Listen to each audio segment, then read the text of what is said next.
Let's begin by cutting the fabric. Before cutting your fabric, fold it in half lengthwise so that the selvages, the finished edges of the fabric, align. Make sure the right sides of the fabric are facing each other. Lay the pattern pieces on the fabric like you see on this image and carefully cut around them. Check the video description for the link to the pattern. When cutting the fabric, be mindful of the notches, small marks indicated by scissors on the pattern. Transfer them onto the fabric by making small nicks, about 2 to 3 millimeters deep. To transform the top into a dress, adjust the length of the bottom, front, and back pieces. For a mini dress, extend them by 40 centimeters. Choose a 70 centimeters extension for a midi dress, and for a maxi dress, increase the length by 90 centimeters. This ensures the dress falls correctly for your desired style. Now we also cut the interfacing. Before cutting, fold the interfacing in half lengthwise so that the selvages, the finished edges of the interfacing, align. Lay the pattern pieces on the fabric like you see on this image and carefully cut around them. Let's move on to crafting the straps. Take one short strap and iron both long edges 1 centimeter inward toward the fabric's wrong side. Iron one short end 1 centimeter inward, again toward the wrong side. Trim the corners of the short side so they don't stick out. Fold the strap in half lengthwise and iron it. Repeat this process for the long strap.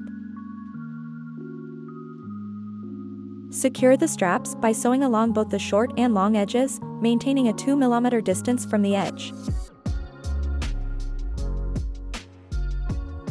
Prepare the unfinished edges of both straps. Start by measuring 1 centimeter from the edge along the longer side of each strap, aligning your starting point with the existing stitch line.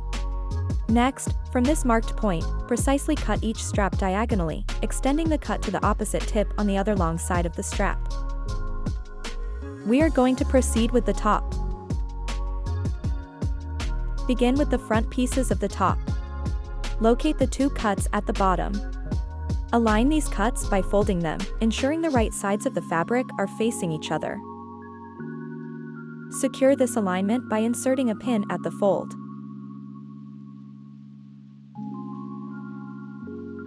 Measure 12 centimeters up from this pin and place another pin horizontally at that point. Ensure both top pieces have opposite orientations.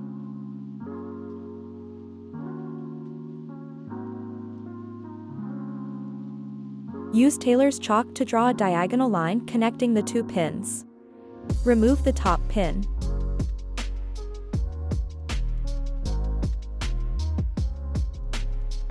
Stitch along the line you've drawn, remembering to backstitch at both the start and finish.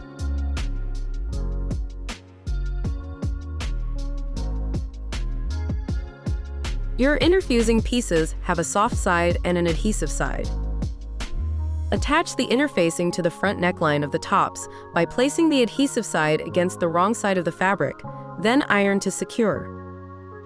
Fold the neckline inward by 1 centimeter, then fold it another centimeter inward and iron to create a clean edge. Trim away the excess fabric from the bottom of the top pieces. Position the long strap beneath the folded over neckline of the right front piece, ensuring it is 2 centimeters from the bottom edge. Fold the strap over the folded neckline to the left side and secure it with a pin.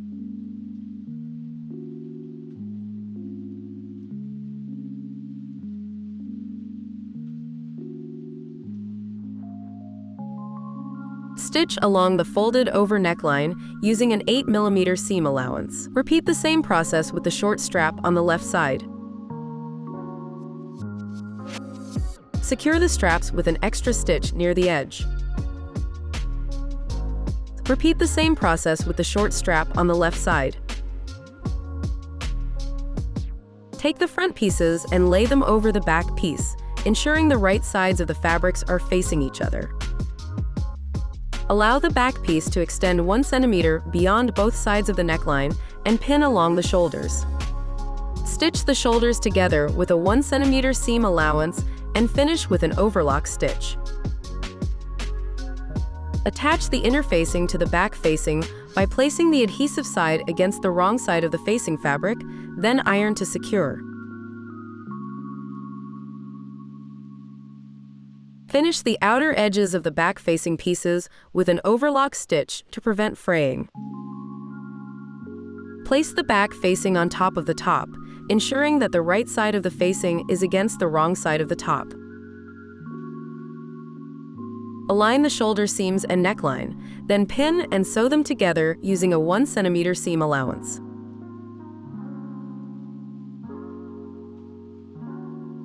Make small snips along the curved edge of the neckline to help the fabric lay flat and smooth when turned right side out. Fold the facing inward, press it with an iron for a crisp edge, and then stitch it in place using a 1 cm seam allowance. Overlock the left sides of the front and back pieces separately and place them on top of each other. From the bottom, measure up 1 cm and place a pin horizontally. Position the strap above it and insert another pin at the strap's top, ensuring there's a gap between the pins that's equal to the strap's width. Stitch the sides together using a 1 cm seam allowance, stopping at the first pin. Resume stitching after the second pin, ensuring you leave a gap between the 2 pins. Pin and sew the right sides together using a 1 cm seam allowance and secure with an overlock stitch. Press the left seam open to lay flat, then stitch around the gap.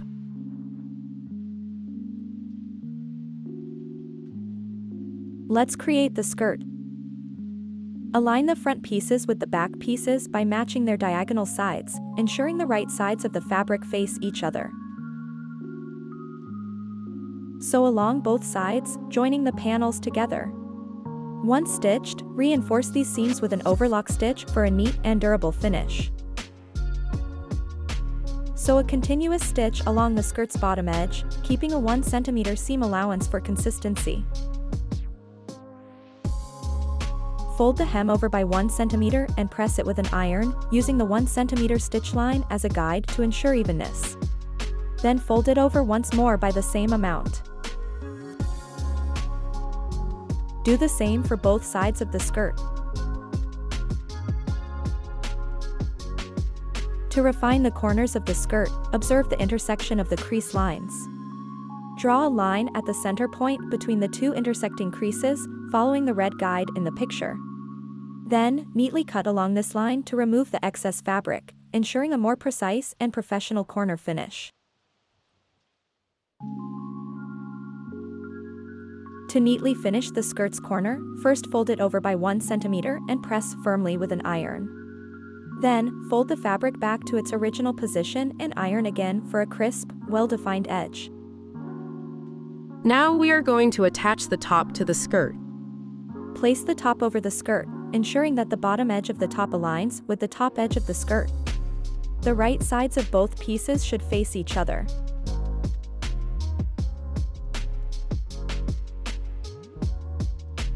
Align the side seams and align the bottom edge of the top with the first crease on the skirt created by ironing.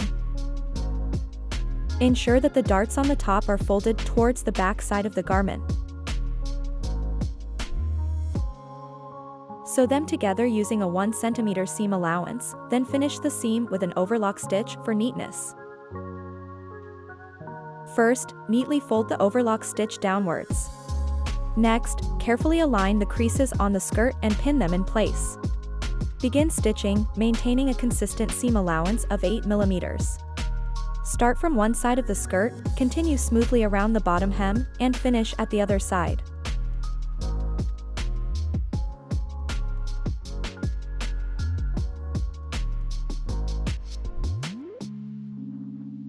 And finish at the other side. You're done. Check this video's description for the links to the tutorials of the sleeves you selected.